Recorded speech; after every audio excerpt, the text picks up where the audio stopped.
नमस्कार. शेगाव लाईव्हमध्ये आपले स्वागत आहे. आज आपण विषय पाहणार आहोत सातबाऱ्या उतारावरील मयतांची नावे हटणार.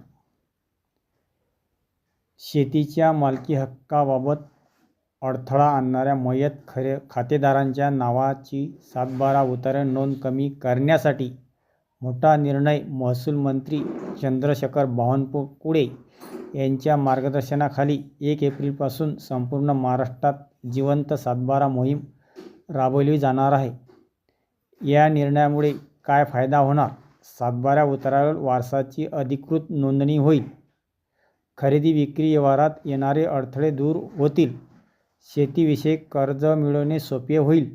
वारसाप्रमाणे मालका हक्क संदर्भातील फायदेशीर वाद टाळता येतील. महत्त्वाच्या तारखा 1 ते 5 एप्रिल तलाठी गावनिहाय मयत खातेदारांची यादी तयार करून चावडी वाचन करतील.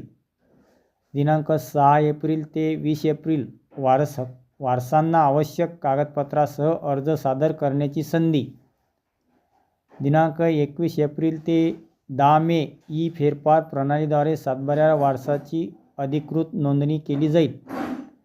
अर्ज करताना आवश्यक कागदपत्रे: मृत्यू दाखला, वारस प्रमाणपत्र किंवा स्वयं घोषणा प्रतिज्ञापत्र, पोलीस पाटील, सरपंच किंवा ग्रामसेवक यांचा दाखला, सर्व वारसांची माहिती, नाव, वय, पत्ता, मोबाईल क्रमांक, रहिवासी पुरावा.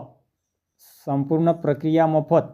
कोणत्याही दलालांना किंवा अधिकाऱ्यांना पैसे देऊ नका. महसूल विभागाने ही मोहीम पूर्णतः मोफत असल्याचे जाहीर केले. प्रशासनाची जबाबदारी: तहसीलदार तालुका स्तरावर समन्वय साधतील. जिल्हाधिकारी संपूर्ण मोहीम वेळेत पार पडेल याची जबाबदारी सांभाळतील. विभागीय आयुक्त राज्यभरातील प्रणालीवर देखरेख ठेवतील. सातबाऱ्यावर आपला हक्क मिळवण्यासाठी ही सुवर्ण संधी दवडू नका. महसूल विभाग, महाराष्ट्र सरकार. धन्यवाद.